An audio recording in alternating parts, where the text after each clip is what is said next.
2025 ಆಷಾಢ ಮಾಸ ಶುರುವಾಗಿ ಹೋಗಿದೆ. ಒಂದು ಶುಕ್ರವಾರ ಕಳೆದೇ ಹೋಗಿದೆ. ಉಳಿದ 3 ಶುಕ್ರವಾರಗಳಂದು ಲಕ್ಷ್ಮೀ ಪೂಜೆಯನ್ನು ನೆರವೇರಿಸಿ ನಿಮ್ಮ ಇಷ್ಟಾರ್ಥ ಏನಿದೆ ಅದನ್ನು ತಾಯಿಯನ್ನು ಕೋರ್ಕೊಂಡ್ರೆ 3 ಶುಕ್ರವಾರಗಳು ನಿನಗೆ ಪೂಜೆಯನ್ನು ಸಲ್ಲಿಸ್ತೀನಿ ಅಂತ ಹೇಳಿಕೊಂಡು ಪೂಜೆಯನ್ನು ಶ್ರದ್ಧಾ ಭಕ್ತಿಯಿಂದ ನೆರವೇರಿಸಿದ್ರೆ ನಿಮ್ಮ ಕೋರಿಕೆ ಖಂಡಿತವಾಗ್ಲೂ ನೆರವೇರುತ್ತೆ. ಶುಕ್ರವಾರದ ದಿನ ತಲೆಗೆ ಸ್ನಾನ ಮಾಡಿಕೊಂಡು ಮಡಿ ಬಟ್ಟೆಯನ್ನು ಉಟ್ಕೊಂಡು ಲಕ್ಷ್ಮೀ ದೇವಿಯ ಕಳಶವನ್ನು ಸ್ಥಾಪನೆ ಮಾಡಿಕೊಂಡು ಪೂಜೆಯನ್ನು ನೆರವೇರಿಸಬೇಕು.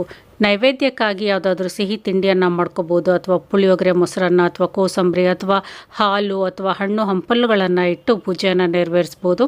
ಕಳಶ ಸ್ಥಾಪನೆ ಮಾಡ್ಕೊಳ್ಳೋದಕ್ಕೆ ಸಾಧ್ಯ ಆಗಲಿಲ್ಲ ಅಂದರೆ ಲಕ್ಷ್ಮಿಯ ಫೋಟೋ ಅಥವಾ ವಿಗ್ರಹಕ್ಕೂ ಸಹ ಪೂಜೆಯನ್ನು ಸಲ್ಲಿಸ್ಬೋದು. ಕಳಶ ಸ್ಥಾಪನೆ ಮಾಡಿಕೊಂಡ ಮೇಲೆ ತುಪ್ಪದ ದೀಪಗಳನ್ನು ಬೆಳಗಿಸಿ ನೈವೇದ್ಯವನ್ನು ತಾಯಿ ಮುಂದೆ ಇಟ್ಟು ಕುಂಕುಮಾರ್ಚನೆಯನ್ನು ಮಾಡಿ ಲಕ್ಷ್ಮಿ ಅಷ್ಟೋತ್ತರವನ್ನು ಪಡಿಸಿ ಲಕ್ಷ್ಮಿಯ ಸ್ತೋತ್ರ ಮಂತ್ರಗಳನ್ನು ಜಪಿಸಿ ಪೂಜೆಯನ್ನು ಸಲ್ಲಿಸಿ ನೈವೇದ್ಯವನ್ನು ಅರ್ಪಿಸಿ 3 ವಾರ ಮಾಡ್ತೀನಿ ಅಂತ ಸಂಕಲ್ಪ ಮಾಡಿಕೊಂಡು ಶ್ರದ್ಧಾ ಭಕ್ತಿಯಿಂದ ಪೂಜೆಯನ್ನು ನೆರವೇರಿಸಿದ್ರೆ ನಿಮ್ಮ ಇಷ್ಟಾರ್ಥ ಖಂಡಿತವಾಗ್ಲೂ ನೆರವೇರುತ್ತೆ.